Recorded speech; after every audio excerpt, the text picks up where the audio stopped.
एक ट्रम्पेट है इस टाइप की, जो कि मैन ब्लोइंग तुरा से बिल्कुल डिफरेंट है। तो कमीशन ने उसी दिन बताया था कि वो उससे डिस्टर्ब नहीं करता। पिपानी पुन्हा तुतारीचा गेम करणार? पिपानीने लोकसभेत तुतारीला धक्का दिला? या सगळ्या प्रश्नांना कारण ठरलंय निवडणूक आयोगाने घेतलेला निर्णय। वो एक ट्रम्पेट है इस टाइप की, जो कि मैन ब्लोइंग तुरा से बिल्कुल डिफरेंट है। तो कमीशन ने उसी दिन बताया था कि वो उससे डिस्टर्ब नहीं करता। लोकसभेप्रमाणे आता विधानसभेतही तुतारी विरुद्ध पिपानी पाहायला मिळणार आहे। पण याचा शरद पवार गटाला फटका बसू शकतो का? पिपानीमुळे खरंच शरद पवार गटाला लोकसभेत फटका बसला होता का? बसला असेल तर कोणकोणत्या मतदारसंघात बसला याचाच सविस्तर आढावा या व्हिडिओत घेणार आहोत।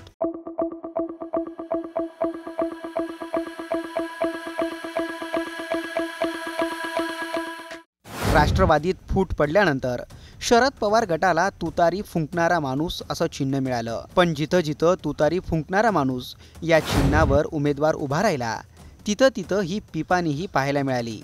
इंग्रजीत ट्रम्पेट, मराठीत तुतारी आणि बोलीभाषेत याला पिपाणी म्हणतात।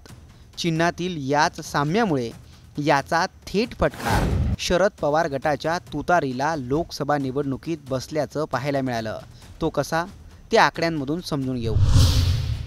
सुरुवात साताऱ्यातून करूयात।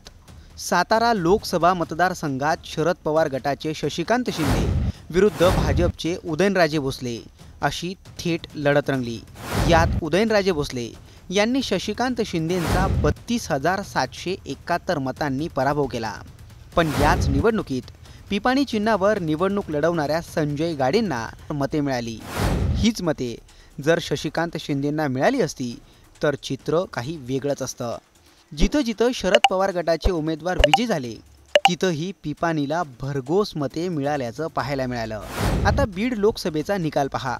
बीडच्या हाय व्होल्टेज लढतीत बजरंग सोनवणे यांनी 6,553 मतांनी पंकजा मुंडेंचा पराभव केला।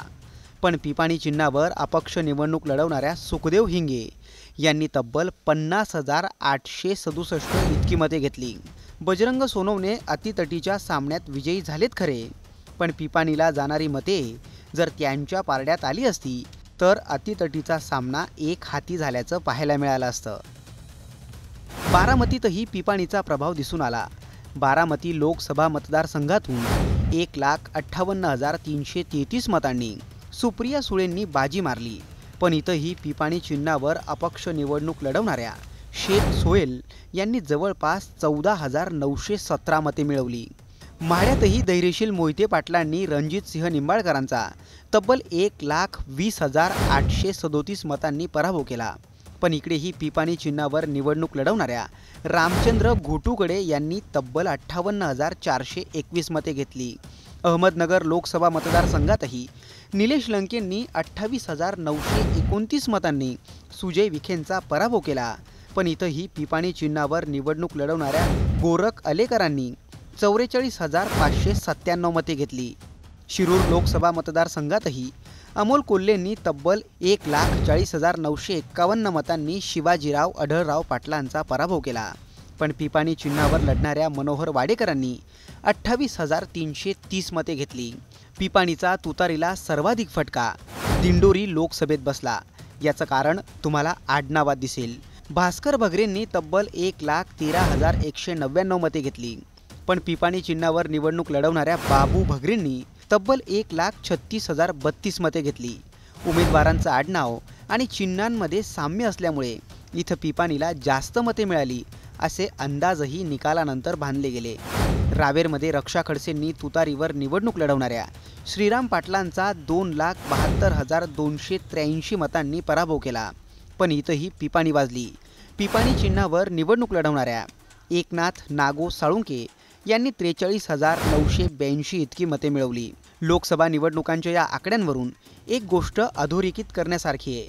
तुतारीवर निवडून येणारा उमेदवार हा जास्तीच्या लीडने पुढे असला तरच त्याला पिपाणीचा फटका बसला नाही अथवा त्या उमेदवाराला पिपाणीचा धोका कायम होता। सातारा लोकसभेचा निकाल त्याचं उत्तम उदाहरण आहे। आता विधानसभा निवडणूक आहेत। लोकसभा मतदारसंघांच्या तुलनेत विधानसभेचे मतदारसंघ छोटे आहेत। साहजिकच मतदारांची संख्याही कमी आहे अशातच एक एक मत गेम चेंजर ठरू शकतं. अशात पिपाणी चिन्हाचा धोका हा शरद पवार गटाच्या उमेदवारांना सर्वाधिक बसण्याची दाट शक्यता वर्तवण्यात येते. पण यावेळी शरद पवार गटाचं चिन्ह घराघरात पोहोचल्याचा शरद पवार गटाला आत्मविश्वास आहे. पिपाणीच्या ऐवजी ते तिथं आता तुतारीच्या ऐवजी आता ते तिथं पिपाणी लिहिणारे आणि आपलं चिन्ह तुतारी फुंकणारा माणूस हे आता बऱ्यापैकी लोकांपर्यंत पोचलंय. त्याच्यामुळं थोडाफार त्रास होऊ शकेल, पण लोकसभा एवढा होणार नाही. लोकसभा निवडणुकीत शरद पवारांची लाट दिसून आली. याच लाटेमुळे शरद पवार गटाला पिपाणीचा पाहिजे तसा फटका बसू शकला नाही. पण आता विधानसभेत शरद पवार आपली जादू कायम ठेवतात का हे पाहणं महत्त्वाचं ठरणार आहे. तुम्हाला काय वाटतं कमेंट करून सांगाच. पण विधानसभा निवडणुकांनंतर कोणती शिवसेना जिवंत असेल याचं उत्तर देणारा हा व्हिडिओ पाहायला विसरू नका.